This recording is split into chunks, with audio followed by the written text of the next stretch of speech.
कल महाराष्ट्र के दौरे पर जाएंगे पीएम नरेंद्र मोदी। तो पीएम नरेंद्र मोदी का कल महाराष्ट्र का दौरा है। पालघर में बंदरगाह की आधारशिला रखी जाएगी। तो वहीं ग्लोबल फिटनेस फेस्ट में शिरकत भी करेंगे पीएम मोदी।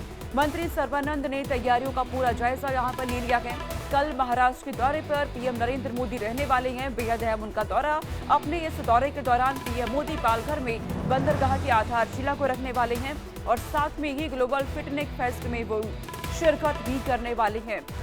मंत्री सर्बानंद ने तैयारियों का जायजा लिया है। तैयारियां चल रही हैं। पुख्ता तौर पर सुरक्षा के पुख्ता इंतजाम किए जा रहे हैं क्योंकि पीएम नरेंद्र मोदी का महाराष्ट्र का ये दौरा बेहद है।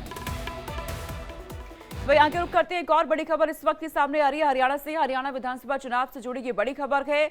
आज 10 बजे बीजेपी कोर ग्रुप की बैठक है। बीजेपी अध्यक्ष के आवास पर बैठक होने वाली है। जेपी नड्डा के साथ अमित शाह यहां पर शामिल होने वाले हैं। बीएल संतोष और नायब सैनी भी यहां शिरकत करेंगे।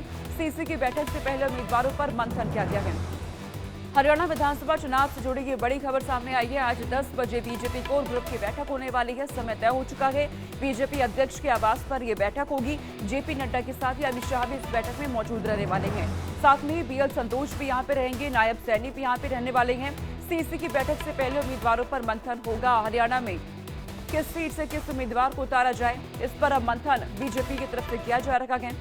तमाम दिग्गज नेता बीजेपी कोर ग्रुप की बैठक में शिरकत करने वाले हैं। आज सुबह 10 बजे ये मीटिंग होने वाली है। ये बैठक होने जा रही है। सीसी की बैठक से पहले ये बड़ा मंथन किया जा रहा है। यहाँ पर उम्मीदवारों के नाम पर यहाँ चर्चा होगी। किस उम्मीदवार को कहां से मैदान में उतारा जाए, इस पर चर्चा की जाएगी। जेपी नड्डा के साथ अमित शाह भी इस बैठक में नजर आने वाले हैं। बीएल संतोष यहां पर मौजूद रहेंगे। नायब सैनी मौजूद रहने वाले हैं। हरियाणा में आगामी विधानसभा चुनाव को अब लेकर के तैयारियों में लगातार बीजेपी जुटी हुई है। बहुत कम वक्त जब मतदान होने जा रहा है हरियाणा में और इसे लेकर अब बीजेपी की तरफ से पूरी तैयारी हो रही है। उम्मीदवार के नाम पर अब मंथन किया जाएगा। किस उम्मीदवार को किस सीट से उतारना है, किसे शामिल करना है। पुराने चेहरे नजर आ सकते हैं या फिर नए चेहरों को शामिल किया जाएगा। ये लिस्ट आने के बाद साफ हो पाएगा बीजेपी की क्या रणनीति रहने वाली है। आज 10 बजे ये बैठक होने वाली है। इस बैठक में जेपी नड्डा रहने वाले हैं। बीएल संतोष हरियाणा के मुख्यमंत्री, नायब सैनी यहाँ पे नजर आएंगे। अमित शाह इस बैठक में मौजूद रहने वाले हैं। कुल मिलाकर तमाम दिग्गज नेता इस बैठक में मौजूद रहेंगे और मंथन होगा उम्मीदवारों पर।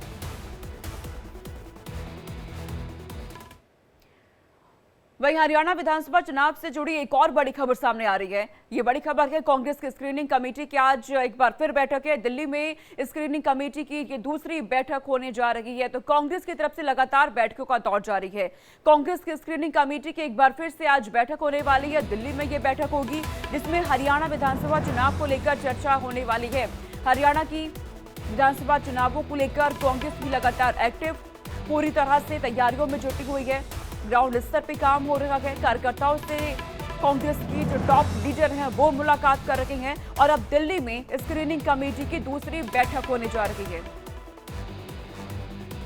आगे रुक करते हैं। एक और बड़ी खबर है जम्मू कश्मीर विधानसभा चुनाव से जुड़ी हुई बड़ी खबर सामने आ रही है। चुनाव को लेकर बीजेपी आज बड़ी बैठक करने वाली है। बीजेपी के उम्मीदवारों का ऐलान आज संभव है। जम्मू कश्मीर को लेकर बीजेपी लगातार बैठक कर रही है और एक बार फिर आज ये बड़ी बैठक बीजेपी करने वाली है और बीजेपी इस बैठक के दौरान जानकारी मिल रही है। इसके बाद उम्मीदवारों का ऐलान किया जा सकता है। काफी हद तक ये संभव है। जम्मू कश्मीर को लेकर लगातार बीजेपी रणनीति बना रही है। 10 साल बाद विधानसभा के चुनाव जम्मू कश्मीर में काफी कुछ बदला है और इसी बदलाव को देखते हुए बीजेपी भी अब नई रणनीति जम्मू कश्मीर के लिए लगातार बना रही है और ऐसे में एक बार फिर आज ये बड़ी बैठक बीजेपी में होने जा रही है। उम्मीदवारों का ऐलान आज संभव है जम्मू कश्मीर के लिए। इससे पहले भी लगातार बैठक हो रही है। जम्मू कश्मीर के विधानसभा चुनाव को लेकर चर्चा हो रही है। पीएम नरेंद्र मोदी खुद पूरी तरह से नजर बनाए हुए हैं। तो वहीं यूपी उपचुनाव को लेकर एक्शन में है। योगी सरकार लगातार नजर आ रही है। योगी आदित्यनाथ भी नजर आ रहे हैं, पूरी तरह से एक्शन मोड में है। आज कानपुर के दौरे पर रहने वाले हैं सीएम योगी। सीसामऊ सीट पर उपचुनाव होना है। 412 करोड़ रुपए की सौगात वो देने वाले हैं। 8000 लाभार्थियों को टैबलेट भी बांटेंगे सीएम योगी आदित्यनाथ। यूपी उपचुनाव को लेकर लगातार सीएम योगी एक्शन में नजर आ रहे हैं। आज उनका कानपुर का दौरा है और सीसामऊ सीट जहां उपचुनाव होना है, करोड़ों की सौगात दी जाएगी। आम जनता को 8000 लाभार्थियों को टैबलेट भी बांटेंगे सीएम योगी। तो वहीं करोड़ों की सौगात आम जनता को आज समर्पित करने वाले हैं। सीएम योगी आदित्यनाथ उपचुनाव को लेकर लगातार बैठकें हो रही हैं। उत्तर प्रदेश में बीजेपी पूरी तरह से एक्टिव है। कोई कोर कसर यहां पे बीजेपी नहीं छोड़ना चाहती है।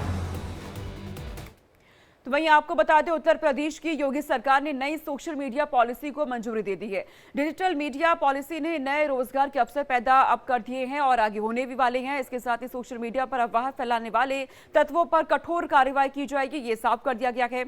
इसमें सोशल डिजिटल मीडिया पर एजेंसी और फर्म के लिए विज्ञापन की व्यवस्था की गई है। यूपी सरकार ने दावा किया है कि नई पॉलिसी सोशल मीडिया इन्फ्लुएंसर्स को मालामाल कर देगी। सोशल मीडिया इन्फ्लुएंसर्स अब 8 लाख रुपए महीने तक कमा सकते हैं। हालांकि सरकार ने कहा है कि सोशल मीडिया पोस्ट पर कंटेंट जो डाला जाएगा वो किसी भी तरह से अभद्र नहीं होना चाहिए, अश्लील नहीं होना चाहिए, राष्ट्र विरोधी नहीं होना चाहिए।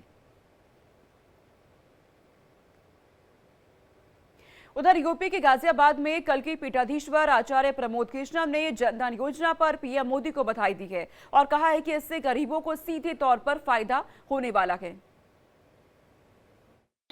देखिए, नरेंद्र मोदी जी को बधाई देना चाहता हूं। जनधन खाता योजना जो थी, इसने गरीब का बहुत फायदा किया है। जो बीच में बिचौलिए थे, जो दलाल थे, उनकी दुकानें बंद हुई हैं। मैं तो आज भारत के प्रधानमंत्री आदरणीय नरेंद्र मोदी जी को बधाई भी देना चाहता हूं और उनका आभार व्यक्त करना चाहता हूं कि ऐसी योजना लाए। लेकिन उनसे मांग भी करना चाहता हूं कि इस देश में अभी और बीमारियां हैं, इनका भी इलाज करें। बड़ी बड़ी बीमारियां अभी बची हैं, तो प्रधानमंत्री जी को इनका इलाज करना जरूरी है। बहुत बीमारियां हैं अभी बची हैं, इनका इलाज अगर कोई कर सकता है तो वो सिर्फ नरेंद्र मोदी कर सकते हैं। वहीं आपको बता दें, प्रयागराज के मदरसे में नकली नोट छापने की मशीन बरामद हुई है। मदरसे में 100 रुपए के नकली नोट छापे जा रहे थे। पुलिस ने यहां से 4 लोगों को रंगे हाथों गिरफ्तार किया है। छापेमारी के दौरान 1,30,000 की नकली नोट यहां से जब्त भी किए गए हैं। दरअसल प्रयागराज के मदरसा जामिया हबीबिया में नकली नोट बनाए जाने की फैक्ट्री संचालित होने का सनसनीखेज मामला सामने आया है। पुलिस ने मदरसे के प्रिंसिपल मोहम्मद समेत 4 आरोपियों को गिरफ्तार कर लिया है और साथ में नकली नोट भी बरामद हुए हैं। नोट बनाने के सामान को भी जब्त कर लिया गया है। पुलिस के मुताबिक मदरसा जामिया हबीबिया के प्रिंसिपल मोहम्मद तफसीरुल ने ओडिशा के रहने वाले नकली नोट बनाने वाले जाकिर खान को किराए पर मदरसे में कमरा दिया था। पुलिस के मुताबिक नकली नोट बनाए जाने की जानकारी वहां के प्रिंसिपल को थी। वो नकली नोट बनाए जाने वाले जाकिर खान के साथ शेयर होल्डर भी था। जो थाना सिविल लाइन पुलिस टीम के द्वारा एक नकली नोट बनाने वाली जो गैंग है, उसके 4 सदस्यों को गिरफ्तार किया गया है। 4 अभियुक्त जो हैं उसमें मोहम्मद अफजल, मोहम्मद शाहिद, जाहिर खान और मोहम्मद तफसीरुल आरिफीन, ये चारों लोग इन्वॉल्व थे। ये एक मदरसा जामिया हबीबिया है आतरसुइया में, और इसी में ये पूरा रैकेट चल रहा था।